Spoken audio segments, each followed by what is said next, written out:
Oi, pessoal, tudo bem? Como eu sempre digo, é uma alegria estarmos juntos novamente para conversar sobre mais um assunto tão importante na nossa maternidade. E hoje não é diferente. Nosso tema é de extrema importância. Eu acho que todas nós vivemos isso no nosso dia a dia. Mães de joelho, filhos em pé. Como é que é aí na sua casa? Você percebe a diferença naquela semana que você falha um pouquinho na oração? Na minha casa eu sinto e eu percebo essa diferença. Mas antes da gente entrar nesse tema tão importante, eu quero lembrar para vocês os nossos meios de comunicação. O nosso Instagram é o @maternidadenareal.ipptv. O nosso e-mail é o maternidadenareal@ippinheiros.org.br. E eu peço para que vocês conversem conosco através do chat. Curtam, compartilhem esse vídeo, esse link desse programa, para que muitas mães sejam abençoadas com a nossa conversa. E falando em oração, em mães que oram, a mãe de Agostinho orou por ele durante anos, para que ele se convertesse. Vocês já imaginaram esse homem que nos inspira tanto através dos seus livros? Foi um homem que viveu distante de Deus por muitos anos.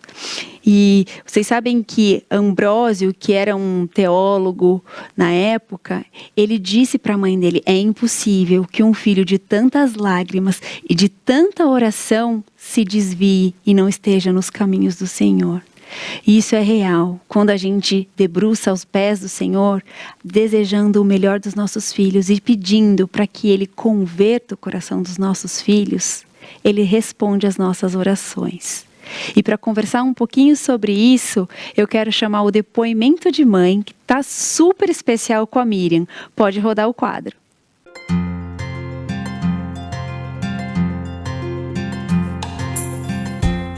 Sou Miriam Gomes. Quero testemunhar sobre o porquê de uma mãe precisa ser perseverante em oração pelos seus filhos. Sou mãe de Alexandre e Juliana, casados com Soraya e Rodrigo, respectivamente, e nós fazemos parte da família IP Pinheiros.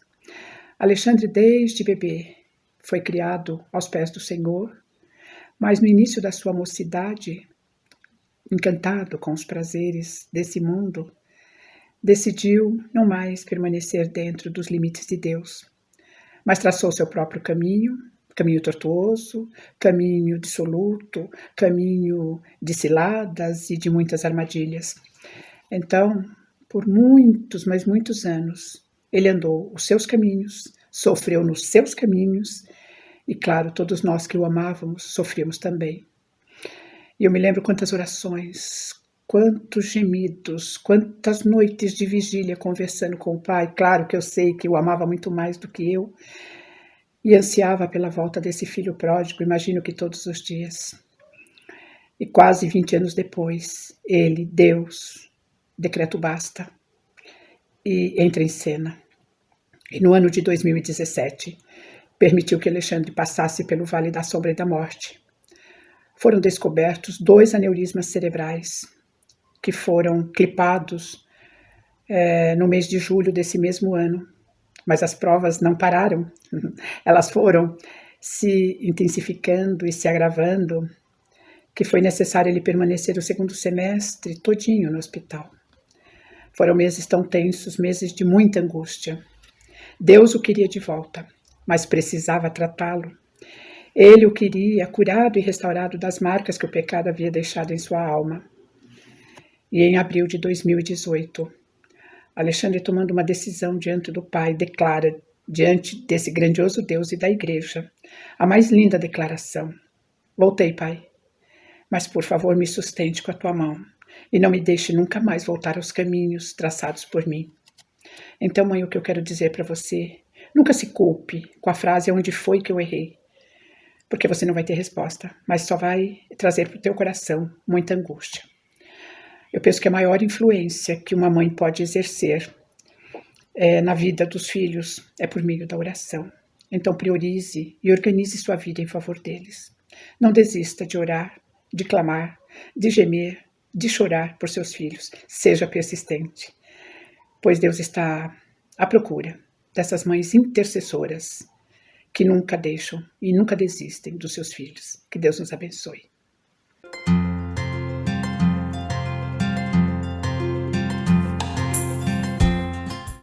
Mães de joelho, filhos em pé.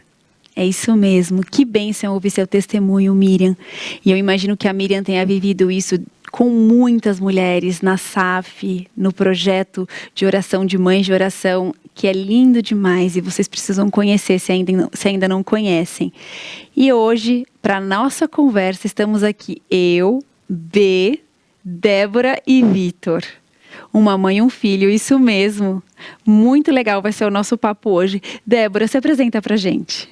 Meu nome é Débora, eu sou mãe do Vitor, meu único filho. E eu era da presbiteriana aqui de Pinheiros, né? Fiquei por uns 6 anos e esse ano eu fui convidada para trabalhar na igreja de Perdizes, que era uma congregação e agora se tornou igreja. E meu marido chama Carlos, vulgo Beto Betão. Vitor, se apresenta pra gente. Meu nome é Vitor, sou filho da Débora, filho do Bebeto. Eu estou na igreja de Perdizes também, junto com a minha esposa, Raíssa. A gente já está lá há 3 anos, né? Eu vim também, a gente vai contar um pouco mais da história mais para frente, mas também vim de família cristã, vim de um berço cristão aí. E graças a Deus aí voltei aos caminhos do Senhor e estamos aí até hoje lá. Que bênção, que gostoso é a gente poder ter uma mãe e um filho para compartilhar a história deles, não é mesmo, B? Verdade, muito, muito bom ter vocês aqui com a gente.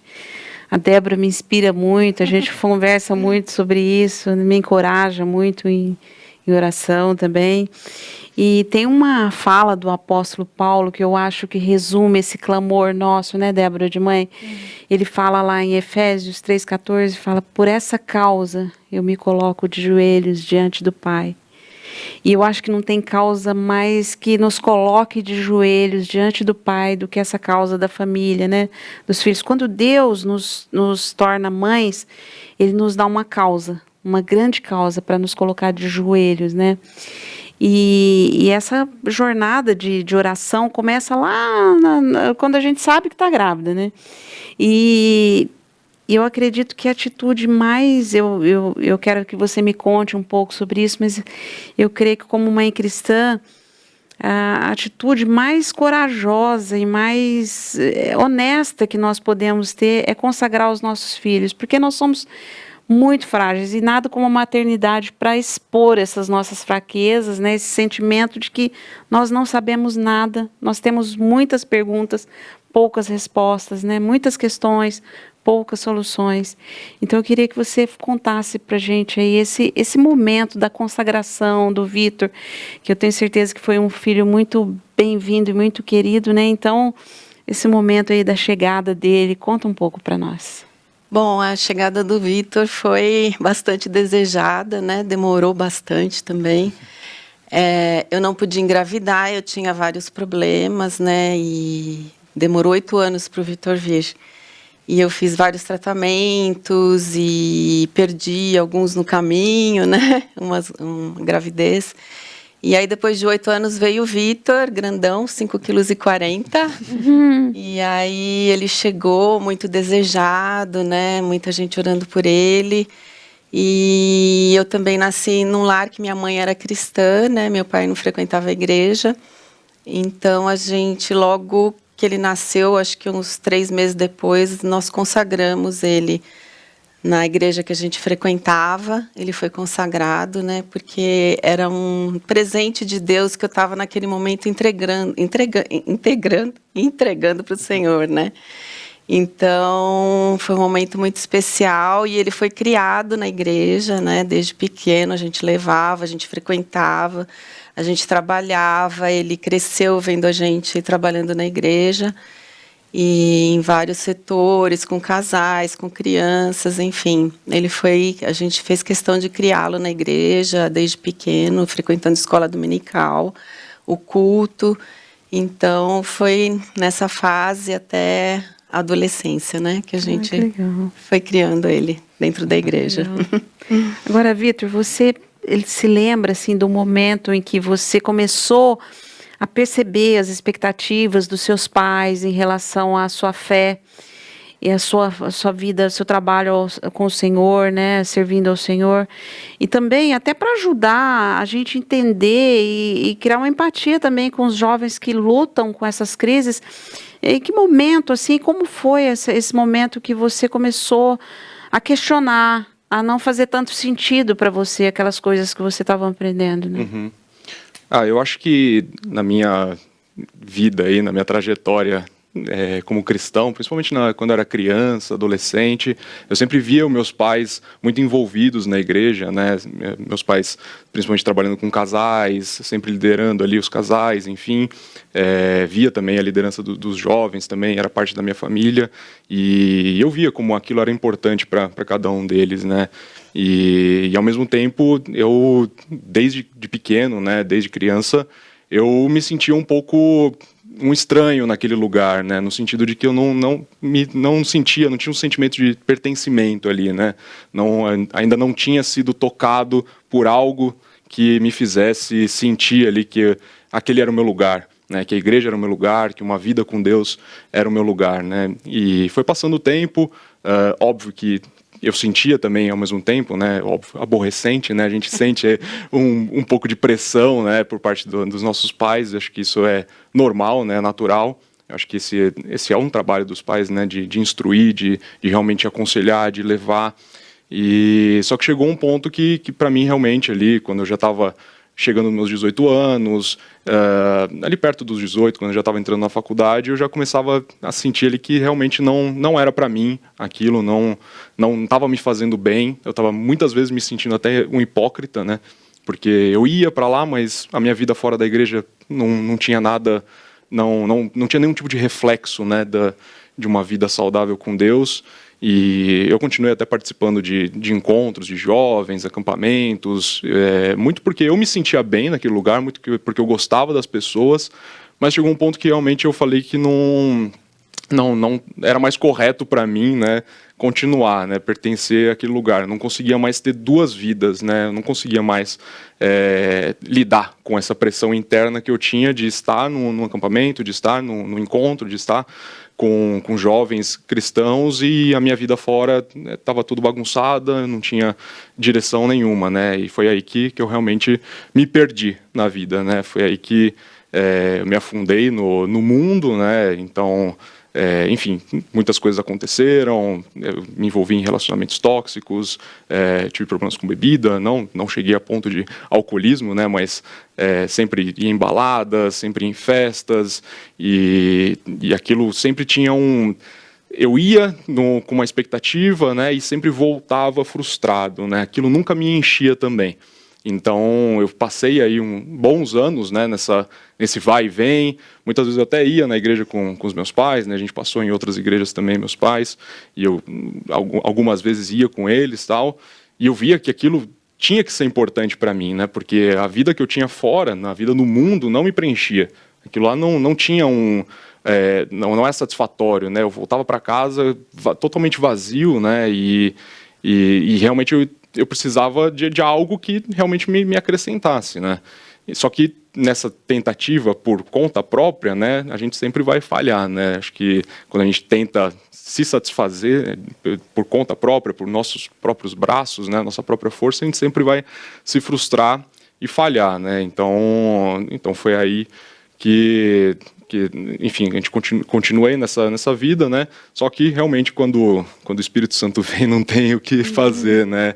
E realmente quando eu estava tranquilamente na minha pior fase, nesse sentido, né, da minha vida mundana, digamos assim, foi aí que o Espírito Santo me encontrou mesmo, e realmente foi uma mudança extremamente impactante, assim, né? Foi realmente do dia para a noite, assim, que eu senti uma mudança muito forte, assim, uma vontade muito grande de buscar a Deus, e realmente, finalmente, eu me senti satisfeito, me senti preenchido, né? Que era algo que eu vinha buscando, que eu não encontrava na noite, eu não encontrava no mundo, eu não encontrava em pessoas, mas que finalmente eu encontrei em Deus. Uau, que bênção. Que gostoso ouvir isso, né, Débora? Eu fico imaginando você vivendo isso. A gente estava conversando um pouco antes de começar o programa, que para nós mães ter um filho caminhando fora da igreja, fora da vontade de Deus, é viver no vale da sombra da morte. E como é que foi a sua reação, Débora, percebendo que o seu filho estava vivendo uma vida mundana? A gente deve disciplinar? A gente deve proibir? Amarrar no pé da mesa, né? O que a gente faz, Débora? Fala pra gente. Vontade não falta. Vontade não falta, né? A vontade de socar até. Mas, assim, é um momento muito difícil, né? Principalmente para mim, né? Que, assim, eu esperei tanto por um filho, consagrei meu filho na igreja e criei meu filho na igreja. E aí vem aquele monte de porquês, né? Por quê, né? Por que aconteceu isso? Eu fiz tudo certinho, né? Por que ele se desviou, né? É um momento de muita angústia, né? De, tipo, até tinha dias que eu falava, gente, Deus me abandonou, por que está acontecendo isso, né? Mas a gente tinha, assim, eu e meu marido, um sentimento de que a gente tinha que, pelo menos até os 18 anos, que talvez é a idade da razão, né, que fala, que a gente levaria ele na igreja, nem que fosse obrigado, né? E assim foi. A gente sempre levou, desde pequeno, adolescente. E eu sempre senti que ele não era muito chegado à igreja, né? Mas mesmo assim eu levava e eu, assim, era como se fosse uma obediência a Deus mesmo, né? De estar fazendo isso. E quando ele foi adolescente, chegando perto da faculdade, foi um tempo que a gente realmente obrigava ele, assim, sabe? A gente via... Mas o Vitor sempre respeitou muito a gente, né? Então, ele ia... Até que um dia ele foi com a gente emburrado, interrogando por que eu tenho que ir. Aí na igreja ele não sentou com a gente, né? Isso para mim matou, acabou de matar. Aí ele já tinha 18 anos nessa época, e aí eu e meu marido falamos, bom, agora é com ele, né? Agora a gente só tem que orar, né? Porque chegou uma idade que aí ele tem que seguir o caminho dele, ele tem que escolher o que ele quer. E o nosso papel era de orar mesmo, então a gente acabou deixando, não, assim, de vez em quando a gente convidava, né, ele para ir na igreja, esporadicamente ele até ia. Mas foi assim, e aí a partir daí a gente só orava, só orava. Eu andei pesquisando sobre, aliás, é um assunto que eu gosto muito de estudar na Bíblia, de mães que oram por seus filhos, né? Então tem aquela história da sunamita, né? Que o filho foi entregue para ela morto. O filho estava morto, mas ele tinha uma mãe viva que orava por ele, né? E ela não se conformou, né? E eu acho tão incrível aquela história, porque ela vai e luta e argumenta com o profeta e insiste.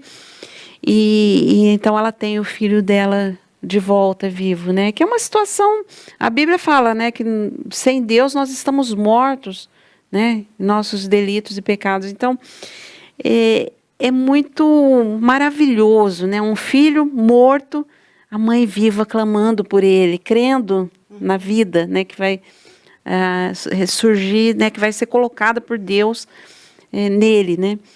Tem também a oração de Ana, né, que ela fala, por esse menino orava eu. Ai, gente, é tão lindo isso, né. Eu acho que essa é uma frase sua, por esse menino orava eu, tanto para ele chegar, para ele nascer, tanto para ele ser alcançado pelo Senhor, né. Você ter essa fala, por esse menino orava eu, é tão lindo.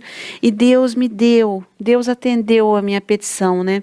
Tem também aquela história da mulher cananeia que chega lá e ela fala, Senhor, filho de Davi, tem misericórdia de mim, tem misericórdia de mim. Mas o problema não era dela, era da filha. A filha que estava terrivelmente endemoniada, né? Então essa é a oração de mãe, né? É um clamor de mãe e são clamores, se você olhar na Bíblia, são clamores tão intensos, né? As orações de mãe são muito intensas, são muito... Ana, quando ela orou, ela se demorou, a Bíblia fala que ela se demorou bastante, e era tão intensa que ela foi dada como bêbada, né? Porque ela estava orando com muito, e ela falou, não, eu só estou derramando a minha alma aqui, né? E além de orar, E, sabe, eu sempre me pergunto, assim, eu sempre tento me colocar no lugar também da pessoa, não só da mãe, mas do jovem que está sendo alvo daquela oração. Porque ele também tem lutas, ele tem crises, ele tem questionamentos, como você mesmo falou, né?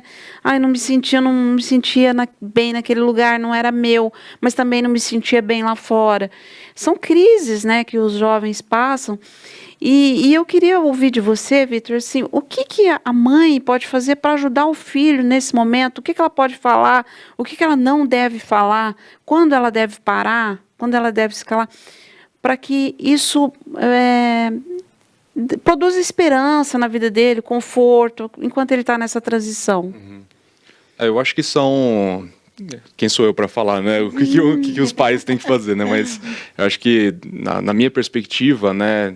O que eu gostaria de ter tido, né? Naqueles momentos, eu acredito que são fases onde a gente se questiona muito, né?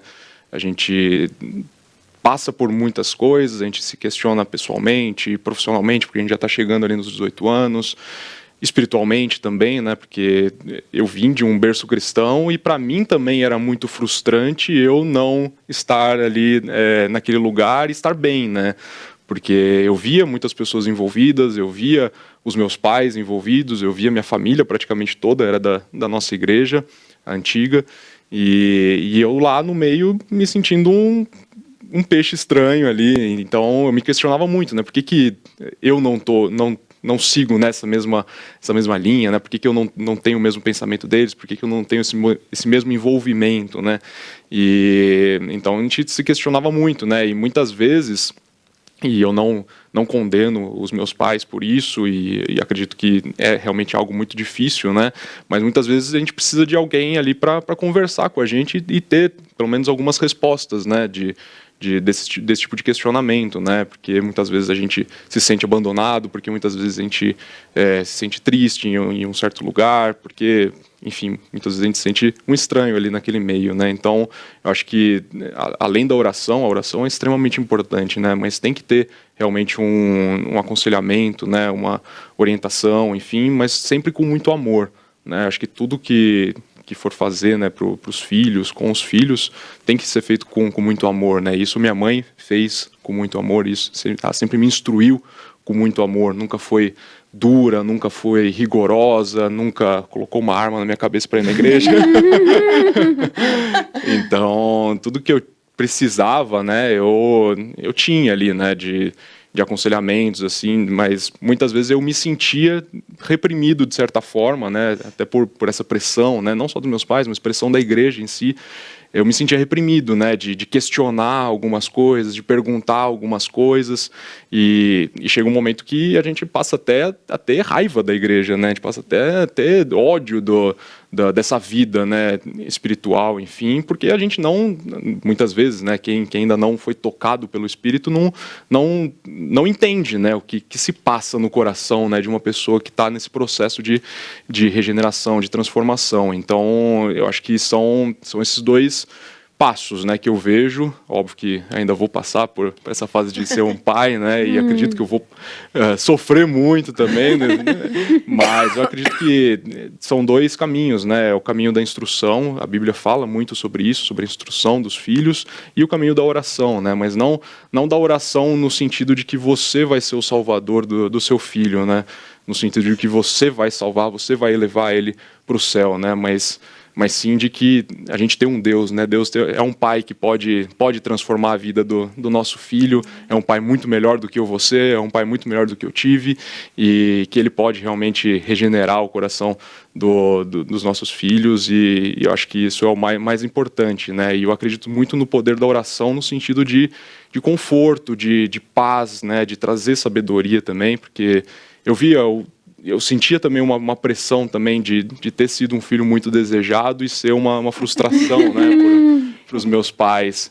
Mas, ao mesmo tempo, eu via como a oração era positiva também nesse sentido de trazer esse conforto, né, para eles nesse momento, né, de que Deus realmente estava trazendo sabedoria para eles, para saber o que falar, saber como agir no momento certo. E, óbvio, meus pais não são perfeitos, nunca que a gente vai poder exigir algo assim, né, mas eu acredito que são esses principais passos, né, para pelos Você pais. sabe que você estava falando e eu fiquei com uma questão aqui, né? Essa instrução, esse falar, quando você diz, precisava de alguém que me instruísse, você acha que essa abertura era para os seus pais ou tinha que ser um terceiro? Na situação que você vivia ali, né, que você entendia que o desejo dos seus pais e a cobrança que você tinha era que você estivesse na igreja, essa abertura seria ideal ter sido uma terceira pessoa ou não, dentro de casa mesmo? Eu acho que pelos meus pais, acho que se a gente for pensar, né, a gente tem um convívio muito maior, tal, mas eu não vejo ali nenhum tipo de impedimento de ser um terceiro, né? Tanto é que a minha volta, né, para a igreja foi um terceiro, né? Eu não fui para a igreja dos meus pais, né? Quando eu voltei, então foi um terceiro que estava de fora, né? Que eu nunca tinha ido na igreja dele, enfim, mas já era um amigo ali de coração que me levou de volta e eu ouvi a palavra e eu fui transformado. Mas eu acredito que nesse momento de você ter ali um aconselhamento, né, não é uma coisa que a gente deva, né, obrigar só, não obrigar, né, mas deve exigir ali só dos nossos pais, né, mas tem que ter ali talvez um pastor de jovens ali bem instruído, enfim, colegas também cristãos que podem estar andando juntos, né? Eu acho que uma vida que você tenha com pessoas que pensam como você, acho que é muito importante, né, nesses momentos. Muito bom. Eu vejo também que às vezes eu tenho essa sensação, que às vezes eu olho para uma criança assim da igreja, aí passa uns dias, né, entre aspas, tá um jovem, né, e eu acho que isso que você falou é até um alerta para a gente, né? Porque a gente precisa ficar de olho nesse pessoal, né? Ficar de olho, porque eles são amados. Como é que eles crescem, vão embora e às vezes a gente só vai ficar sabendo depois que foram. A gente não está de olho neles, né? A gente não está cuidando.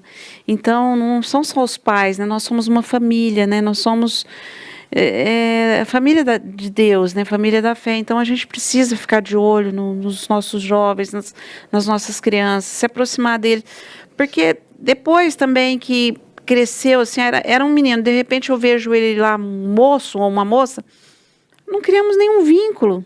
Aí eu vou falar com ela, mas quem é você? Eu não te conheço, né? Eu só tem a porta vejo aberta, né? Para ele se abrir, né? Então eu acho que é muito importante esse olhar para eles, né? Eu acho que é um alerta aí para a gente se unir e dar amor para os nossos pequenos, os nossos jovens, entender as crises, entender as lutas, né? Talvez dar um conselho, talvez indicar um aconselhamento com alguém mais especializado, né? Eu posso só complementar, Claro, né, o meu comentário. Acho que isso é muito importante mesmo, né? Porque principalmente depois dos 18 anos, né, quando eu realmente estava mais afundado, né, muitas vezes eu me peguei me questionando também, cara, por que eu não volto para a igreja, né, por que eu não tento de novo, né, e eu sempre ia para algumas pessoas que viveram toda aquela trajetória comigo inicial, né, e até para familiares. Eu tenho um primo que eu converso até hoje sobre isso, que foi muito importante também para mim nessa caminhada, amigos também que estavam ali junto comigo nos piores momentos e também nos melhores momentos. Então, eu acho muito importante realmente ter essas pessoas, né, para além dos nossos pais, né? Óbvio que os pais são muito importantes. A minha mãe, eu sempre sempre abri meu coração para ela, tudo que estava passando, ela sabia. E não sei até onde foi bom, porque ela sofria mais do que eu sofria, né? Acho que ela sofria até mais. Então, é muito importante você ter pessoas, né, para dividir esses questionamentos, né? Ter pessoas boas ali, pessoas que você confie. Então, é muito importante você ter esses laços, né, estreitados com essas pessoas e sempre buscar, né, esse aconselhamento. Uhum. E também ter a porta aberta, né, da casa do pai, para você voltar, para você não se sentir... Assim como você voltava para a casa dos seus pais, mesmo após aprontar algumas lá fora, você ter essa liberdade de voltar para a casa do pai, né? Sem julgamento, sem, né, ser acolhido, ser aceito, né? As pessoas terem saudade de você, isso é tão importante, né? E Débora, e você? Me conta como é que foi mais difícil de tudo nessa jornada toda, nesse vale que você passou? O que foi mais difícil? Olha, eu acho que o mais difícil foi a espera mesmo, né? Porque, assim, orei por anos, né? E parece que nunca chegava, né? E isso que o Vitor comentou é uma coisa que eu orava também, né? Para que Deus colocasse pessoas na vida dele, porque às vezes não é só os pais, né? Mas pessoas, eu acho importante de ter jovens na igreja, os próprios jovens buscando os jovens que saíram, né? E eles se sentirem, os que saíram se sentirem acolhidos, se sentirem que estão fazendo falta, né? Então, eu acho isso muito importante, mas foi assim, o difícil acho que é a espera mesmo, né? De você não ver a coisa acontecer e passa mês, passa ano, e chega uma hora que você fala, ai, Senhor, será que vai acontecer, né? Mas Deus é maravilhoso, né? A gente orando e realmente de joelhos, não só orando por nosso filho, Deus renova as nossas forças também, né? As forças da mãe, a esperança renovada no dia a dia. Então, Deus realmente foi maravilhoso na minha vida nesse sentido. Benção. Que benção, que história maravilhosa, né? A gente sabe que tem muitas casas que estão vivendo isso, né? Tem muitas mães que vivem isso, e o que você falou, né? Eu sempre falo isso, o espera de Deus é muito difícil, era muito melhor o não, você já sabe que acabou, é muito melhor o sim, resolva, mas o espera é o trabalhar de Deus no nosso coração, não necessariamente na vida do outro, né? Tanto que fala, mas os que esperam no Senhor renovarão as suas forças, como você disse. E como a gente está aqui falando disso, desse assunto maravilhoso e da palavra de Deus, não tem como não chamar o nosso quadro Aprendendo com o Pai. Pode rodar o quadro.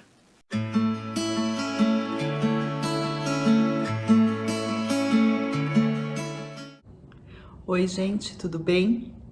Hoje eu quero convidar você a ler comigo o que está escrito lá em Efésios, capítulo 3, versículo 14.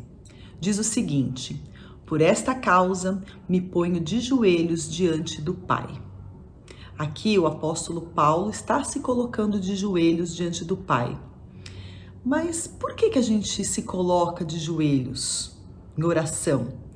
Normalmente é por algo urgente, algo muito sério, muito importante que a gente se coloca de joelhos, não é mesmo? Aqui, Paulo estava preso e ele estava orando, se colocando de joelhos, se prostrando pela igreja. Agora, eu e você, como mães, eu creio que não exista causa mais importante e urgente do que a vida dos nossos filhos. E assim, gente, é por eles que a gente precisa diariamente se colocar de joelhos. A gente precisa priorizar estar de joelhos diante de Deus, intercedendo pelos nossos filhos. Muitas vezes a rotina, a gente acaba se envolvendo no fazer, no organizar e deixa essa oração para depois.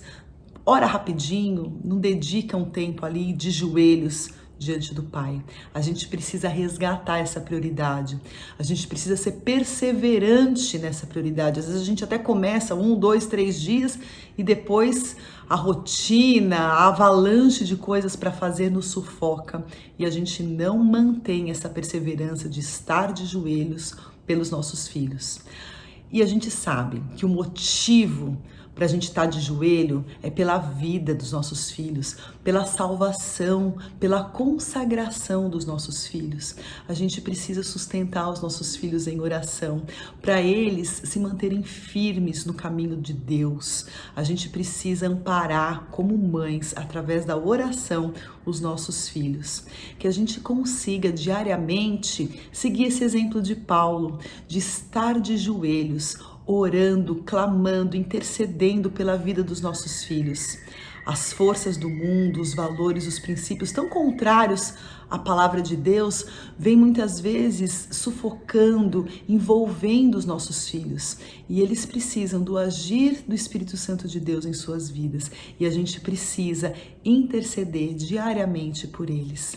Que Deus nos abençoe, nos capacite, nos dê disposição, prioridade, organização do tempo para a gente orar, para a gente clamar de joelhos diariamente pela vida dos nossos filhos. Que Deus nos abençoe, que vocês tenham uma ótima semana. Até mais.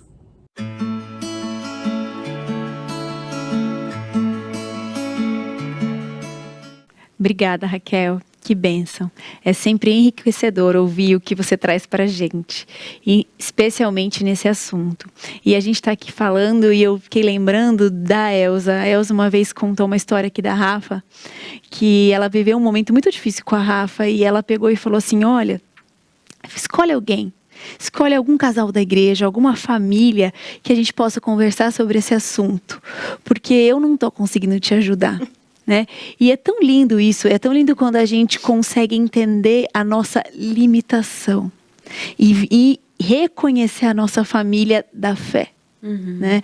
E foi tão bonito que a Rafa aceitou a conversa, não teve vergonha de levar o Murilo, né, que era um irmão, e teve a vida transformada ali naquela conversa. E quantas vezes a gente deixa de lado isso, o aconselhamento, o dividir, né? Às vezes a gente esquece que a gente pode também ouvir a voz de Deus através dos nossos irmãos na fé.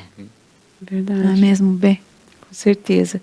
E essa coisa da espera, eu acho que é confiar no Senhor, né? E eu costumo falar muito para as minhas filhas assim, olha, eu cito até uma música que não é uma música evangélica, mas eu gosto muito dessa frase. Eu vejo flores em você.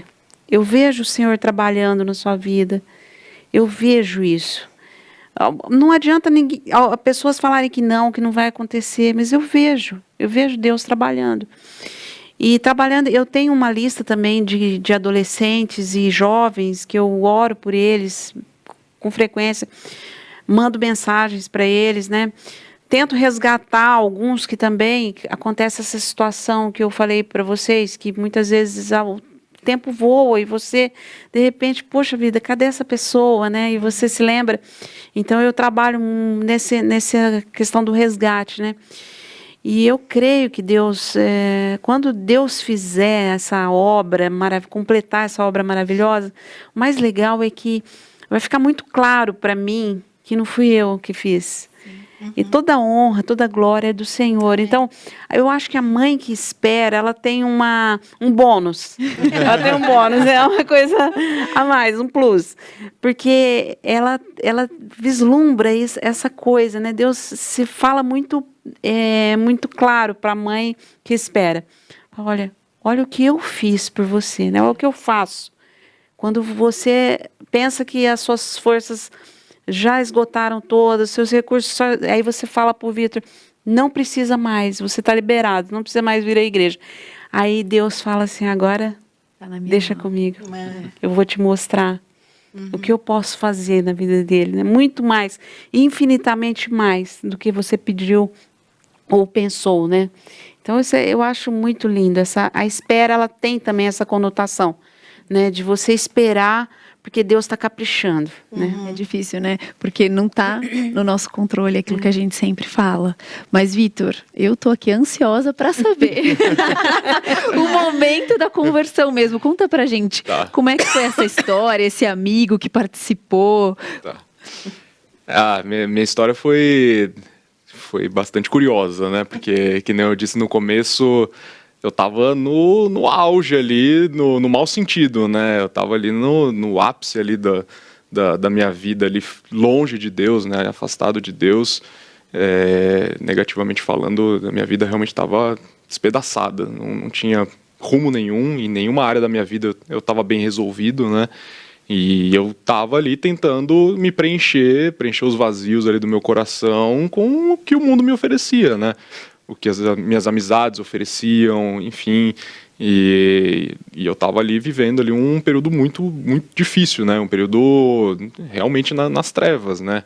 E foi numa viagem que eu fui fazer com uns amigos meus. Aí um amigo meu que já era um amigo de infância lá da minha escola, né? A gente estudou juntos. E a gente não perdeu o contato desde então, e ele sempre também foi de família cristã, nasceu ali um berço cristão e permaneceu ali. Ele foi nessa viagem e realmente parece que foi Deus que colocou ele ali, né, para realmente virar para mim e falar, Vitor, vamos domingo lá num lugar? Num lugar lá? O que você acha? Eu falei, na tua igreja, né? Ele falou, Vamos ver. Se eu acordar disposto, a gente vai. Aí enfim, não estava a fim de ir, eu já tive várias experiências frustrantes, né, nesse sentido, porque é muito daquilo, né, muitas vezes, quando a gente não é tocado, quando a gente ainda não tem a presença do Espírito dentro de nós, e a gente vai para a igreja querendo ter, né, buscando ter, mas você vai pelas suas forças, né, ali você quer ter o Espírito pelo teu braço, você quer puxar o Espírito e colocar em você. Você se frustra, né? Porque não é assim, não é no teu momento, né? É no momento de Deus, é no momento que Deus quer que as coisas aconteçam. E eu passei por várias experiências frustrantes em várias igrejas nesse meio do caminho aí, muitas igrejas que eu frequentei, de presbiterianas, batistas, pentecostais, enfim, passei por todas as denominações e sempre era uma experiência muito frustrante para mim. Aí o meu amigo me chamou, né, para ir naquele domingo. Aí eu fui. Acordei de manhã, sem vontade nenhuma de ir, mas fui. E foi muito estranho, né? Porque, para mim, eu fui muito forçado, eu fui sem expectativa nenhuma, não imaginei que seria algo diferente, que seria algo legal, que seria algo bacana. Eu fui realmente pela amizade, né? Como muitas vezes eu ia pelos meus pais para a igreja, eu fui lá pela amizade que eu tinha com meu amigo. E fui, e eu ouvi a palavra, né, inclusive era o Robson, que é o nosso pastor hoje. Eu ouvi a palavra e é muito, eu vou falar a palavra de novo, né, muito estranho, né, tudo que aconteceu, porque parece que realmente caíram, assim, caiu um pano, assim, dos meus olhos e parece que eu consegui ouvir e entender aquilo que o pastor estava me dizendo, né? O que a palavra estava me dizendo, né? E foi muito direcionada ali aquela pregação para aquilo que eu estava vivendo, né? E as coisas começaram a fazer sentido, né? E eu comecei a ficar incomodado com isso, né? Eu voltei para casa e falei, nossa, que estranho, né? Nunca fui sem expectativa e agora parece que as coisas fazem sentido. Mas enfim, também voltei para casa e estava tranquilo. Mas no dia seguinte foi algo realmente totalmente sobrenatural, né? Porque eu acordei realmente com uma fome, uma sede absurda, assim, pela presença de Deus, né? E eu acordei, a primeira coisa que eu fiz foi mandar mensagem para esse meu amigo, mandei para um outro amigo meu também que foi junto comigo, que eu arrastei ele também para ir comigo. Eu nem era crente e eu já não, você não vai deixar ele sozinho, não. Mandei mensagem e falei, cara, a gente precisa começar aí, né? A gente precisa, vamos conhecer mais, vamos em outras igrejas também para conhecer e tal. E ali as coisas começaram a fazer muito sentido para mim. Eu comecei a enxergar que realmente alguma coisa estava sendo transformada dentro de mim, né? Alguma coisa realmente estava dentro ali de mim e regenerando ali meu coração, né? E no passar das semanas, né? Como eu ainda estava ali no mundo antes daquele domingo, né? E nas outras semanas tipo, eu ia em bares, eu ia ali em festas e tal, e aí eu já comecei a pensar, cara, isso aqui não faz sentido para mim. Isso aqui não me preenche mais, sabe? E eu comecei a pensar, cara, agora eu sei o que me preenche. Agora eu sei o que realmente pode me trazer vida, né? Me trazer esse sentimento de que realmente eu tenho uma vida, né? Então eu comecei a entender, né? Que realmente aquele tinha sido o momento ali da minha real conversão, né? O momento que realmente eu entendi que algo estava habitando dentro de mim, né? E que eu não precisava mais correr atrás ali loucamente dentro do mundo por coisas que só esvaziavam ainda mais, né? Eu procurava algo que me preenchia e eu acabava me esvaziando ainda mais, né? Uhum. E agora tinha algo que realmente me preenchia e me completava, né? Então foi nesse momento e a partir daí eu comecei a levar meus amigos, né? Porque daí eu comecei a pregar para todo mundo, né? Aquela fase, né? De novo convertido, né? Então frequentei várias igrejas também nesse meio tempo, né? Até ficar em uma igreja antes de ir de voltar, né, para a igreja de Pinheiros, que foi a igreja que eu realmente fui sentir nessa conversão. Perdizes, né? De Perdizes, isso. De Perdizes. E daí lá nessa outra igreja, uma igreja pentecostal, eu conheci a minha esposa, né? Então Deus realmente queria que eu passasse, né, por fases, né, nesse período de conversão aí, e foi muito importante, né? Conheci pessoas maravilhosas, pessoas que me ajudaram muito a crescer, a amadurecer nesse meio do caminho, né? Conheci a minha esposa, depois logo 2 meses depois, a gente já foi para a igreja de Perdizes, e estamos lá até hoje, felizes, e com esse sentimento, acho que o mais importante, né? O sentimento de que realmente, hoje eu sei que o que me completa, o que me enche é Deus, e é nele que eu tenho que guardar e manter as minhas esperanças. Amém. Benção. E eu quero perguntar, né? Quando foi que você ligou para sua mãe para falar? Eu tô aqui esperando esse momento. Na verdade, eu trabalhava com meu pai, né? Eu trabalhei 8 anos com meu pai, e a gente fazia muitas viagens juntos, né? A gente trabalhava em engenharia civil, né? A gente trabalhava com obra, e a gente fazia muitas viagens juntos, né? A gente ia para o interior e tal. E sempre quando a gente viajava junto, né, eu sempre tinha minha playlist lá de música, enfim, música ruim, né, do mundo. E chegou um momento lá que eu comecei a colocar louvor lá dentro do carro, né, aí meu pai não estava entendendo nada. Meu pai não entendia nada, o que estava acontecendo, né, com esse moleque. Mas um dia ele comentou comigo, ele falou, nossa, o Vitor tá ouvindo louvor. Não só comentou, como um dia eu tava voltando dirigindo, né, a gente indo pra, acho que era Araraquara, alguma coisa assim, e tava voltando dirigindo, aí eu coloquei o louvor lá, e acho que meu pai não imaginava que eu não tava vendo, mas ele começou a me filmar para mandar o vídeo pra minha mãe. que eu tava lá no meu momento, cantava e tal, e acho que ele não achou que eu tava sei lá, não tava vendo, enxergando, né, com minha visão periférica. Aí eu tava só filmando para mandar para minha mãe lá. Então acho que foi muito fácil da minha mãe perceber essa mudança, né? Foi muito foi realmente repentina, não foi algo assim, demorei para me tocar, né? Foi realmente algo que me tocou, e muito forte, assim. Foi uma transformação muito forte que realmente só Deus mesmo é capaz, né? Não foi algo que eu fui buscar, não foi algo que minha mãe me obrigou a fazer, que meu pai me obrigou a fazer, foi algo que realmente Deus colocou no meu coração, que eu precisava ir naquele dia, naquele culto, e Deus usou aquele pastor para falar aquilo que eu precisava, né? Ele foi ferramenta nas mãos de Deus para falar aquilo que eu precisava, e ali eu realmente fui convertido, e graças a Deus até hoje aí estamos no processo, né? Uma coisa só que eu queria acrescentar é que, assim, as mães, elas ficam, como eu ficava, muito preocupada, né? Porque aconteceram muitas situações ruins, né? E boas também nesse período todo que eu fiquei orando até ele se converter, né? E depois de tudo isso, que ele se converteu, aí que você enxerga que tudo coopera para o bem daqueles que amam a Deus, né? Porque tudo que ele passou, mesmo as situações difíceis, as coisas ruins talvez que aconteceram com ele, que eu chorava e perguntava para Deus, é todo um preparo para o encontro dele com Deus. Então, assim, eu louvo a Deus por cada momento, sabe? Porque eu sei que cada momento Deus estava com ele, Deus preparou ele para esse grande dia, né? Dele realmente se converter e voltar ao Senhor. Eu imagino a sua alegria. Né? Eu imagino que eu seria seu pai te filmando. Eu estaria ali, né? Para provar para o mundo, mostrar para o mundo que o meu filho tinha reconhecido o Salvador. Né? Eu sempre falo muito com o Rafa lá em casa. O Rafa tem 4 anos, é pequenininho, mas eu falo, filho, tem alguém que te ama mais do que eu, né? Tem alguém que te ama muito mais do que a mamãe. Confia nele. Se a mamãe não tá, se o papai não tá, mesmo que a gente esteja, é nele que você tem que correr. E acho que é o seu maior desejo, né? Essa é a nossa esperança diária, é a nossa sede, né?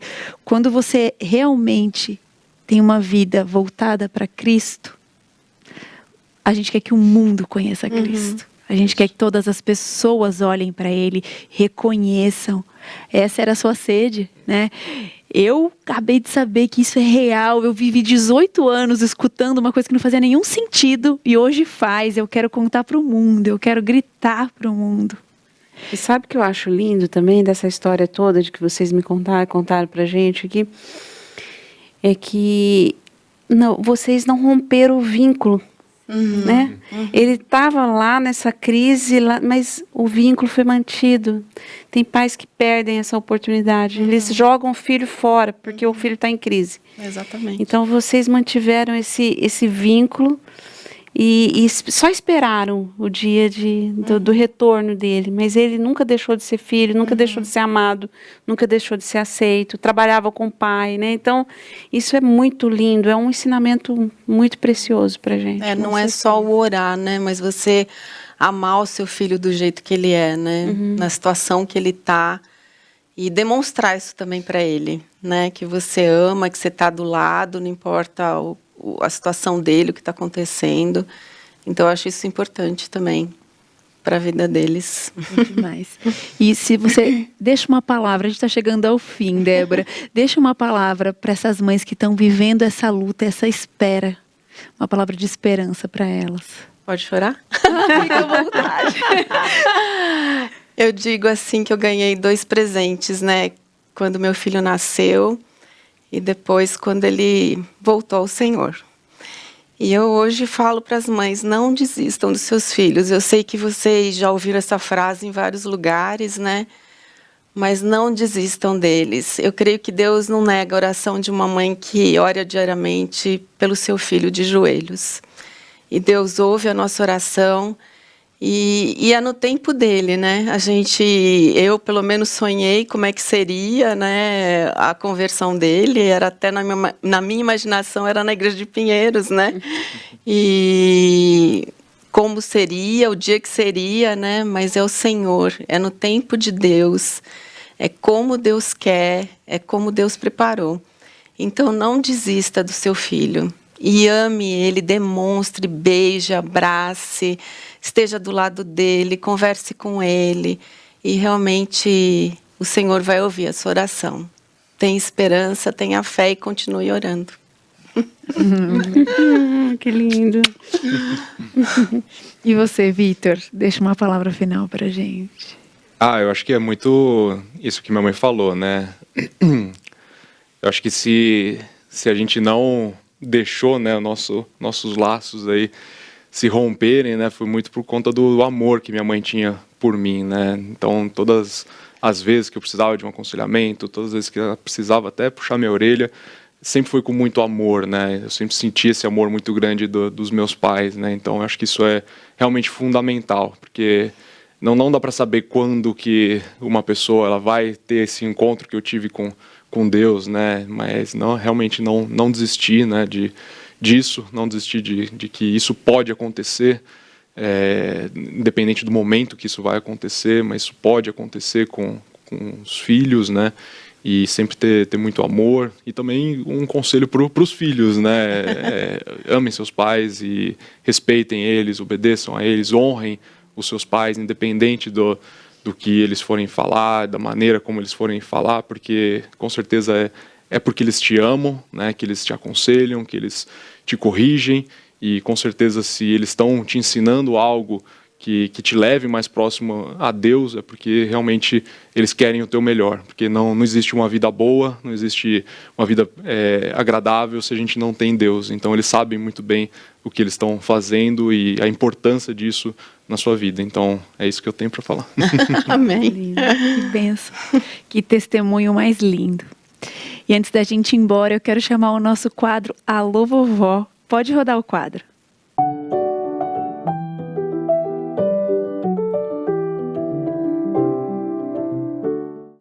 Débora e Vitor, que testemunho, que alento para o nosso coração, além de ser uma verdade, né? Porque é isso que o nosso Deus faz.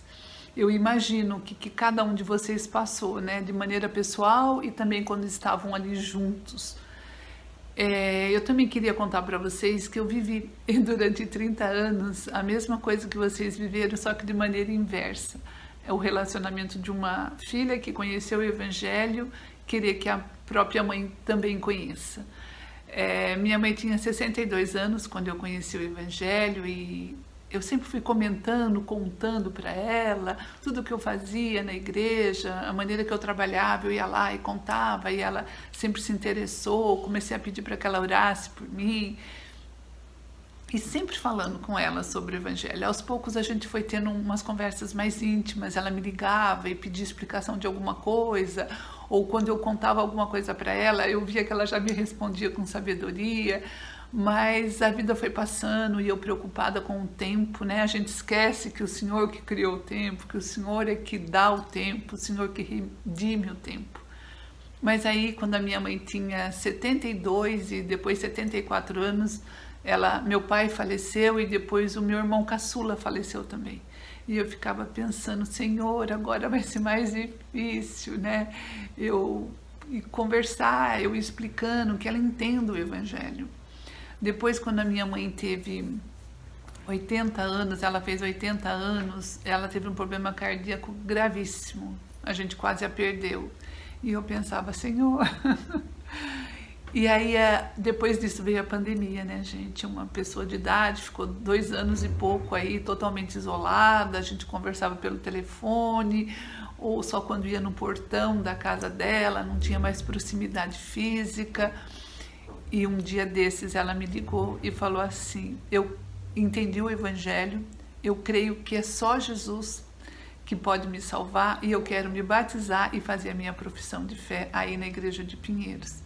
E ela veio, pessoal, dia 29 de maio desse ano, ela veio, fez o batismo, a profissão de fé, e isso encheu meu coração de alegria, porque é isso que Deus faz, a gente tem que continuar em oração, continuar orando, esperando e crendo. E eu gosto de Provérbios 17:6, onde fala, coroa dos velhos são os filhos dos filhos, mas a glória dos filhos são seus pais. E realmente é glorioso a gente ver o Deus, nosso Deus, remindo o tempo e trazendo os nossos para perto dele. João 6:44 fala que ninguém pode vir até Jesus a não ser que Deus o traga. E João 6:39 fala que a vontade de Deus que enviou Jesus é que Jesus não perca nenhum de todos que Deus deu para ele. Que Jesus vai ressuscitar essas pessoas, nós ganharemos a vida eterna. E mais que isso, eu acho lindo o João 10:28, que fala assim, que ninguém pode arrancar das minhas mãos, nem o tempo. Um beijo.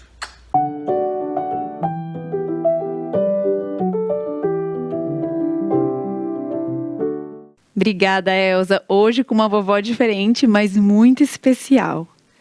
E como fechar um programa desse com um testemunho tão lindo? Como ir embora para casa, ouvindo tudo isso?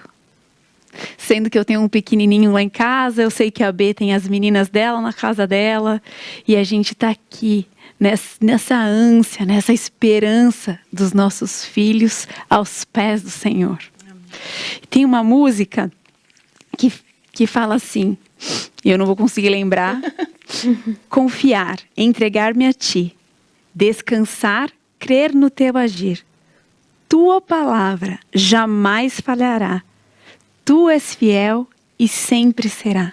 Amém. Nada melhor do que confiar, nada melhor do que esperar, nada melhor do que descansar. Se tem uma coisa que a gente não pode fazer pelos nossos filhos, é salvá-los. Esse é o papel de Deus. Entrega para Ele, que é Ele quem vai fazer. Porque é um belo lugar na graça de Deus para a maternidade. Um super beijo e até o próximo programa. Tchau, pessoal!